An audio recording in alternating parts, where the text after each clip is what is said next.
আমি অনলাইনে ভিডিও তৈরি করি রবি টেট মিনিট স্কুলে। এখনো আমার মা বাবা কনফিউজ যে তারা কি বলবে তাদের ছেলে কি করে। এক আন্টি ফোন করে বলছে, ভাবি আয়মান কি করে? আমার মা বলছে, ভাবি ও ভিডিও বানায়। কিসের ভিডিও বানায়? কনফিউজ। আমি এখনো এই ডিলেমাতে আছি যে আমি কিসের ভিডিও বানাচ্ছি আর কি করছি। আমি এখানে এসেছি আজকে আপনাদের সাথে দুটো ছোট্ট জিনিস শেয়ার করতে। দুটো ছোট্ট পেপার। আর এই দুটো পেপার আমার লাইফের দুটো ট্রানজিশন মোমেন্টে এসেছে। প্রথম পেপারটা এসেছে আমার ঠিক এইচএসসি পরীক্ষার পরে। আপনাদের আই গেস অনেকের মনে আছে, আপনারা যখন এইচএসসি পরীক্ষা শেষ করেছেন তখন সাডেনলি একটা লস্ট ফিলিং চলে আসে। খেয়াল করেছেন যে এখন আমি কি করব, কোথায় যাব, দেশে পড়বো না বিদেশে পড়বো, এখানে ট্রাই করবো না ওখানে ট্রাই করবো। এন্ড সাডেনলি আপনি একটা আইডেন্টিটি ক্রাইসিসে ভোগেন। স্কুলে ছিলেন ও কি স্কুল স্টুডেন্ট, কলেজে উঠেছেন কলেজ স্টুডেন্ট, এইচএসসি পাস করে ফেলেছেন, এখন কি? এখন আপনি কলেজ স্টুডেন্টও না, ইউনিভার্সিটি স্টুডেন্টও না, আপনি অ্যাডমিশন সিকার। এই পরিস্থিতিটা কিন্তু বেশ নার্ভাস, রাইট? একটা নার্ভাস ব্রেকডাউন হয়।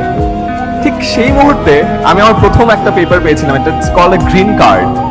আর্মির জন্য আইএসএসবি তে অ্যাপ্রুভাল পেয়েছিলাম। সো শেষমেশ আর্মিতে আমার যাওয়া হয়নি, আমি ডিসিশন চেঞ্জ করে ঢাকা বিশ্ববিদ্যালয়ে এসেছি এবং এই জিনিসটা আমার লাইফে একটা টার্নিং পয়েন্ট ছিল। এটা বলতে এটাই বোঝাচ্ছি যে একটা ট্রানজিশন পিরিয়ডের ছোট্ট একটা ডিসিশন আপনার লাইফে একটা বড় পরিবর্তন নিয়ে আসতে পারে। ঠিক তেমনি ভাবে আপনারা এখন আরো একটা ট্রানজিশন মোমেন্টে আছেন। আজকে গ্র্যাজুয়েশনের ঠিক আগ মুহূর্তে আপনি একজন স্টুডেন্ট ছিলেন, গ্র্যাজুয়েশনের ঠিক পরে আপনি আবারও একটা ছোট্ট আইডেন্টিটি ক্রাইসিসে পড়বেন। কারণ আপনি তো আর স্টুডেন্ট না, আপনি কি? আপনি তো এখনো চাকরিও হয়তো করছেন না, আপনি কি বার্ডেন, আপনি কি বেকার, আপনি কি? এন্ড এই আইডেন্টিটি ক্রাইসিসটা ইজ ভেরি ডিফিকাল্ট। এন্ড এই আইডেন্টিটি ক্রাইসিসটার এই মোমেন্টে মানুষ আরো কিছু ডিসিশন নেয়। সো আমি আমার লাইফে ওই সেম আইডেন্টিটি ক্রাইসিসের সময় আরেকটা খুব সুন্দর জিনিস পড়েছিলাম, যেটা আমার এই কাগজে আছে। একটা কোটেশন বা একটা উক্তি, যেটা আমি আপনাদের সবার সামনে পড়ে শোনাতে চাই।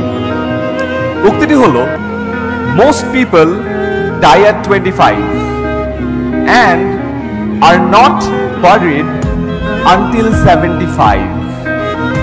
It means বেশিরভাগ মানুষ 25 বছর বয়সে, আপনাদের এই বয়সে মারা যায় এবং 75 বছর বয়সে তাদেরকে কবর দেওয়া হয় না। এটা মানে হলো এই যে ট্রানজিশন পিরিয়ডটা, আপনি সাডেনলি আইডেন্টিটি ক্রাইসিসে ভুগছেন। এই মোমেন্টে আপনি হয়তো একটা র্যাশ ডিসিশন নিয়ে আপনার যত dreams, aspirations, hobbies, passion, plan সবগুলোকে মাটি চাপা দিয়ে এমন হয়তো একটা কাজে ঢুকে পড়বেন যে কাজটা আপনার পছন্দ না। এমন হয়তো একটা চাকরি করবেন যে চাকরিটা আপনার একদমই দেখতে ইচ্ছা করে না। এমন একটা বসের আন্ডারে কাজ করবেন যে বসকে আপনার প্রতিদিন মেরে ফেলতে ইচ্ছা করে।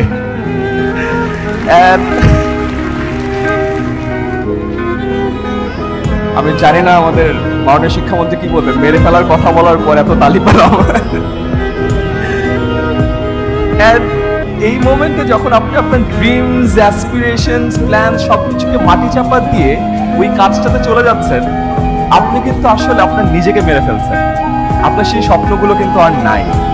At the end of the day আপনি 9টা 5টা চাকরি করবেন, ওই একই কাজ করতে করতে করতে করতে 75 বছর বয়সে আসলে আপনাকে মাটি চাপা দেওয়া হবে। কিন্তু যদি আপনি চিন্তা করে দেখেন, আপনি কিন্তু মারা গেছেন এই 25 বছর বয়সেই। সো আপনাদের লাইফের এটা সেকেন্ড ট্রানজিশন মোমেন্ট। এই ট্রানজিশন মোমেন্টটা অনেক ডিফিকাল্ট এন্ড এই মোমেন্টে আপনাদের একটা আইডেন্টিটি ক্রাইসিস হবে। আমি জাস্ট আপনাদেরকে একটা রিকোয়েস্ট করব, please please please please don't die at 25। Live. চাকরি একটা হয়তো করেন, অসুবিধা নাই, বাট আপনার প্যাশনটাকে মারা যেতে দিয়েন না। Because at the end of the day ওটা যদি মারা যায়, আপনি মারা যাবেন।